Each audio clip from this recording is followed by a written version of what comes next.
What's up everyone, welcome back. So I had these two plastic pipes lying around and I thought I can reuse them and create something out of it. So I'm gonna turn these plastic pipes into a mounting structure for an orchid. I recently purchased an orchid species called as the Bulbophyllum.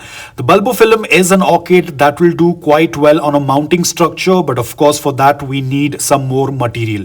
So over here I have two types of coir rope.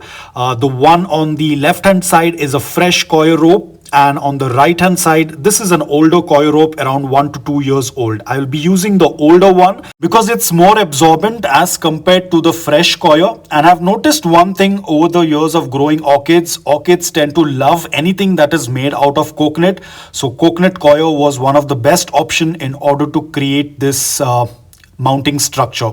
So let me quickly wrap this pipe, and here we go. This is how it tends to look like. We have nicely secured the coconut coir onto this plastic pipe. The next material that I'm going to be using is some sphagnum moss.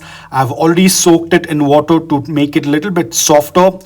Dry sphagnum moss is a little difficult to work with, so I had soaked it for around 15 to 20 minutes. And now we will start placing it onto this coconut coir.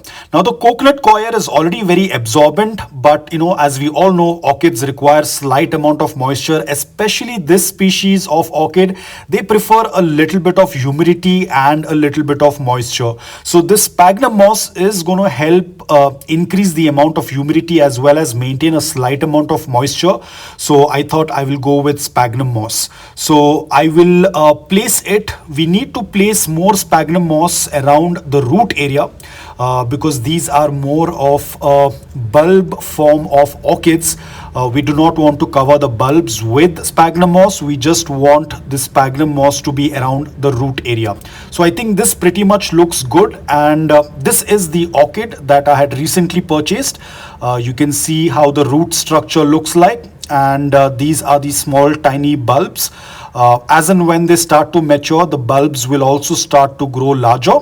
So we are going to place the orchid somewhat like this. We will try to position it so that the roots are in contact with the sphagnum moss and not the bulbs. We will also add a thin layer of sphagnum moss on top of the roots, but not completely. We still want to make sure that the roots are exposed because another very important thing is when we are watering the orchid, we have to check the roots and then water the orchids.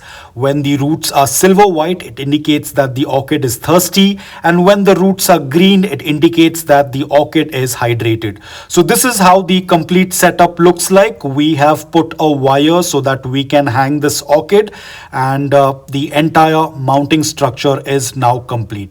Now, ideally, rainwater is considered one of the best form of water for orchids, but we don't get rainwater all year long.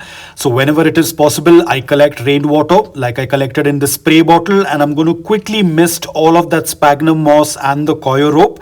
And this orchid is going to be kept in indirect bright light. They do not like too much of direct sunlight. Maybe early morning before 9 a.m. direct sunlight is okay, but after that indirect bright light with a good amount of air circulation. So that's it for today, guys. I hope that you liked this video. If you did, please hit the like button, and if you're new to my channel, please consider subscribing to it. Until then, take care, stay safe, and keep planting.